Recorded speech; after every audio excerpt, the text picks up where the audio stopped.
À 7h47, l'interview vérité d'Europe 1. Thomas, vous recevez ce matin le directeur d'Airbnb France, Nicolas Ferrari. Il va avoir les deux yeux et les deux oreilles plantés vers l'Assemblée aujourd'hui puisqu'une commission mixte paritaire va étudier un texte pour permettre aux villes de plus de 200 000 habitants de rendre obligatoire un enregistrement auprès des communes pour toute location de courte durée. Bonjour Nicolas Ferrari. Bonjour Thomas. Bon, alors pour faire simple, il s'agit d'instaurer une sorte de permis de louer. Ça fixe des règles, ça fixe un cadre. Pourquoi est-ce que vous êtes contre ?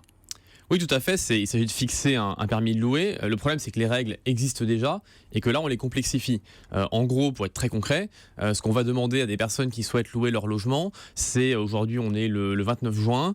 Si vous vous dites, tiens, je vais partir 2 semaines en vacances pendant le mois d'août, je pourrais louer mon appartement pendant mon absence. Et du coup gagner un peu d'argent et financer mes vacances. Là on vous dit, avant de faire ça, il faudra vous rendre en mairie, vous enregistrer. On ne sait pas encore très bien comment vous allez avoir votre numéro d'enregistrement. D'ailleurs les exemples dans les autres villes européennes sont pas terribles. Vous allez au guichet, on dit voilà, je suis propriétaire de mon logement ou mon propriétaire m'a donné le droit de le louer, je le loue. Est-ce que je peux avoir le petit permis ? J'ai le permis, je loue quoi. Alors ça c'est l'exemple parfait. Mais dans la réalité, ce qu'on voit dans les autres villes européennes qui ont mis en place des systèmes comme celui-là, je pense à Barcelone par exemple, c'est que ça marche pas. L'enregistrement ne marche pas et on se retrouve dans des situations où finalement il n'y a plus que des pros qui louent parce que eux vont s'enregistrer et les particuliers sont découragés et ne le font plus. C'est vrai que sur Airbnb aujourd'hui, il y a davantage de professionnels de la location que de particuliers ? Non, aujourd'hui à Paris, il y a beaucoup plus de particuliers qui louent. C'est essentiellement des particuliers, c'est l'essence même du site d'Airbnb. Mais est-ce qu'elle n'est pas un peu dévoyée cette essence ? C'est ça ce que vous reprochent les hôteliers, les professionnels. Ils disent attention, nous on a des règles qui sont très contraignantes et là on a des professionnels qui se servent d'Airbnb, des plateformes comme Airbnb, pour louer en s'exonérant des obligations. Écoutez, en moyenne, un hôte sur Airbnb en France gagne 2 000 € par an. Donc je ne pense pas que ça soit des professionnels. Et ils louent en moyenne 26 nuits par an. Donc l'énorme majorité de nos hôtes sont des particuliers qui louent leur logement une fois de temps en temps. Il y a aussi quelques personnes qui peuvent gérer plusieurs logements. Ça peut être des agences, ça peut être quelqu'un qui va gérer son appartement et celui d'un ami par exemple. Bien sûr qu'il faut contrôler et qu'il faut réguler ça, mais il faut surtout laisser les choses les plus simples possibles pour les particuliers qui louent occasionnellement. Il ne faut pas que ça soit équitable. Encore une fois, l'industrie hôtelière, elle se plaint d'une concurrence déloyale. Elle dit 60 à 70% de résultats nets avant impôt à celui qui loue son logement via une plateforme collaborative, 5 à 10% de résultats nets, donc d'argent dans la poche, avant impôt pour l'hôtelier. Je ne vais pas commenter ces chiffres-là, je ne sais pas d'où ils sortent. Mais en tout cas, ce qui est. Les professionnels. Je ne sais pas comment ils calculent 60 à 70% de résultats nets pour un particulier. En plus, un particulier n'a pas de résultats nets. C'est de l'argent que vous gagnez en louant votre appartement. Ça veut dire que l'argent qu'on se met dans la poche. Voilà.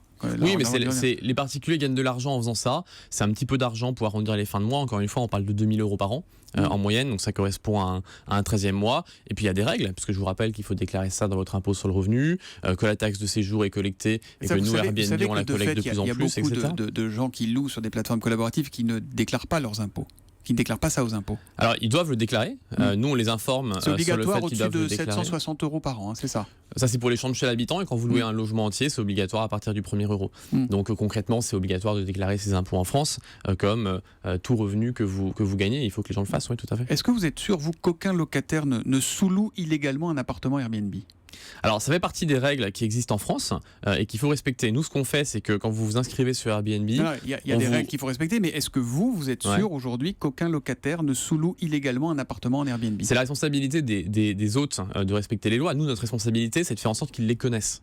Et on le fait. C'est-à-dire qu'au moment où vous vous inscrivez sur Airbnb, avant de vous inscrire, on vous met sous les yeux l'ensemble des règles qui s'appliquent en France et on vous demande de cocher une case qui dit que vous les respectez et que vous les connaissez. La personne honnête va cocher honnêtement la case et la personne malhonnête va le cocher honnêtement. Donc justement, ce permis de louer, il a cet avantage-là, c'est qu'en mairie, on contrôlera que la personne est bien autorisée à louer son appartement en Airbnb. C'est pas tellement l'objectif. L'objectif du permis de louer, c'est de demander à tout le monde de s'enregistrer pour pouvoir contrôler les dérives de personnes qui prendraient des appartements pour les dédier complètement à la location et les enlever du logement. Ce qui est un très bon objectif qu'on partage avec la ville de Paris.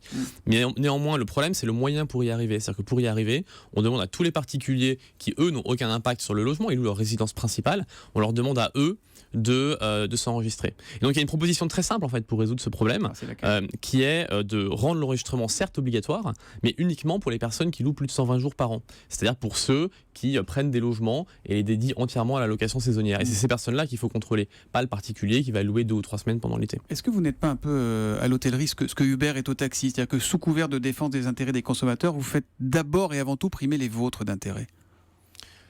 honnêtement, les intérêts d'Airbnb, les intérêts de la communauté d'Airbnb sont complètement alignés. Attendez, D'ailleurs, la communauté et ceux d'Airbnb ne sont pas complètement les mêmes parce que vous touchez sur chaque location. Ouais.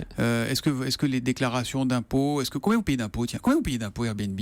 Alors nous, on paye beaucoup d'impôts, on paye de la TVA en France, on paye de l'impôt sur les sociétés, on collecte la taxe de séjour.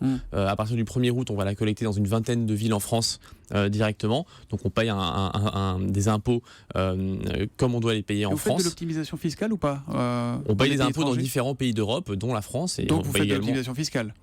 Toutes les entreprises au monde payent leurs impôts en fonction des règles qui leur sont imposées. Je connais aucune entreprise au monde qui essaie de payer plus d'impôts que ce que les règles lui demandent de payer. Donc on paye nos impôts en France et dans les autres pays d'Europe comme les règles nous demandent de le faire. Si les règles changeaient demain, on paierait nos impôts différemment. Mais pour revenir sur votre question, Airbnb et la communauté Airbnb ont des intérêts alignés. La preuve, c'est que quand vous mettez votre logement sur Airbnb, c'est gratuit et que Airbnb ne prend des frais de service que si vous avez des locations. Donc en fait, l'intérêt d'Airbnb, c'est que les gens aient des locations, que les logements soient loués et que vous puissiez gagner en moyenne 2 000 € par mois à la fin de l'année. Vous trouvez que le gouvernement s'acharne sur l'économie collaborative ou pas? Écoutez, il y a des messages un peu contradictoires.